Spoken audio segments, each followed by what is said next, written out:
साथियों, मैं अपना एक्साइटमेंट रोक नहीं पा रहा हूँ और जैसा आप बहुत सारे वीडियोस में काफ़ी लोगों तक ये पहुँच गया है, बट कुछ लोगों तक जो पहुँचा नहीं है वो मैं पहुँचाने की कोशिश करता हूँ कि आज का जो जजमेंट है, जो सुप्रीम कोर्ट में फ़ाइल हुआ था, आप सबको पता था, हम दिन रात यहाँ पे प्रयास कर रहे थे और जो जजमेंट आया है वो हमारे फेवर में आया है दोस्तों, है ना।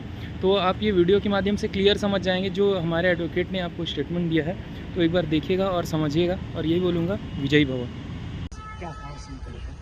एक्चुअली आज 29 अगस्त 2023 को ये मैटर जो है सुप्रीम कोर्ट में लगा था। ये जो इशू है, ये जितने भी छत्तीसगढ़ में जो बीएड स्टूडेंट का ये जजमेंट आया था सुप्रीम कोर्ट का 2023 में, अभी जजमेंट जो आया है, उस जजमेंट में 2028 का जो नोटिफिकेशन था सुप्रीम कोर्ट ने उसको अल्ट्रा वायरस कर दिया, क्वैश कर दिया। तो इसका असर पूरे भारत को पड़ा है और हम जो आज अपेयर हुए थे वो छत्तीसगढ़ स्टेट के जो बीएड स्टूडेंट हैं उनकी तरफ से अपेयर हुए थे। छत्तीसगढ़ में क्या हुआ, छत्तीसगढ़ में जो नोटिफिकेशन निकाला था 2023 में, उस नोटिफिकेशन में कुछ लोगों ने वो हाईकोर्ट में चैलेंज किया था कि बीएड स्टूडेंट को काउंसलिंग में आप मत बैठाइए, काउंसलिंग में अलाउ मत करिए। तो हाईकोर्ट ने बीएड स्टूडेंट को काउंसलिंग से अलग कर दिया, हटा दिया काउंसलिंग से। और जिसके अगेंस्ट में हमारे जो स्टूडेंट थे, बीएड स्टूडेंट जिनकी तरफ से मैं आज कोर्ट में अपेयर हुआ, वो लोग उसमें पार्टी नहीं थे। तो इस केस में हमने permission to file SLP Supreme Court में फाइल किया और ये मैटर कल हमने बहुत मुश्किल से कल इसको फाइल किया और आज वो मेंशनिंग करके लगवाया। इसको आज मैटर लगा था आइटम नंबर 54 और कोर्ट ने सारी चीजें ऑब्जर्व करी। हमारा ये आर्गुमेंट भी, हमने ये मेंशन भी किया कि जब एक व्यक्ति चाहे आईएएस का एग्जाम हो या अदर एग्जाम हो, उसमें एक बीए स्टूडेंट भी कर सकता है, एमए स्टूडेंट भी, पीएचडी वाला भी, कोई भी अप्लाई कर सकता है।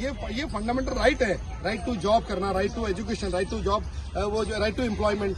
तो हमने ये बोला कि इस केस में ये जो मैटर है, इस मैटर में जो जजमेंट आया है वो 2023 का आया और 2018 से लेकर 2023 तक बहुत सारे स्टेट ने नोटिफिकेशन निकाले हैं जिसमें कि बीएड स्टूडेंट बैठे हैं और एग्जामिनेशन में सेलेक्ट हुए हैं और सेलेक्ट होने के बाद उनका जो काउंसलिंग होती है उसमें रोक दिया गया, जबकि ये जजमेंट रेट्रोस्पेक्टिव नहीं हो सकता है। इसलिए सुप्रीम कोर्ट ने आज ये ऑर्डर पास किया है कि जितने लोग एग्जाम में बैठ रहे हैं, जितने बोर्डों की काउंसलिंग कल होनी है, क्योंकि कल 30 तारीख को काउंसलिंग है, 30 अगस्त को, उनको बैठने दिया जाए।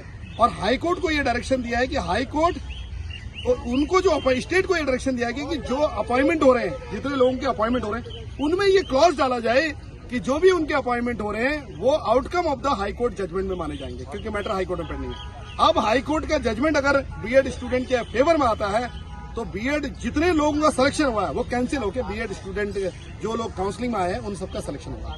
तो ये एक बहुत बड़ी ग्रेट न्यूज है बीएड स्टूडेंट के लिए।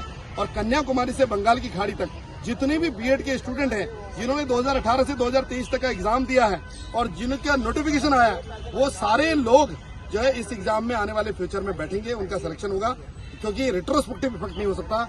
और ये मैटर जो जजमेंट है, ये गलत जजमेंट है, इसको रिफर किया जाए 3 जज बेंच को या 5 जज बेंच को, ये भी हमारी प्रेयर थी। और फाइनली ये मैटर इश्यू नोटिस हो गया है और हाईकोर्ट डिसाइड करेगी इसको।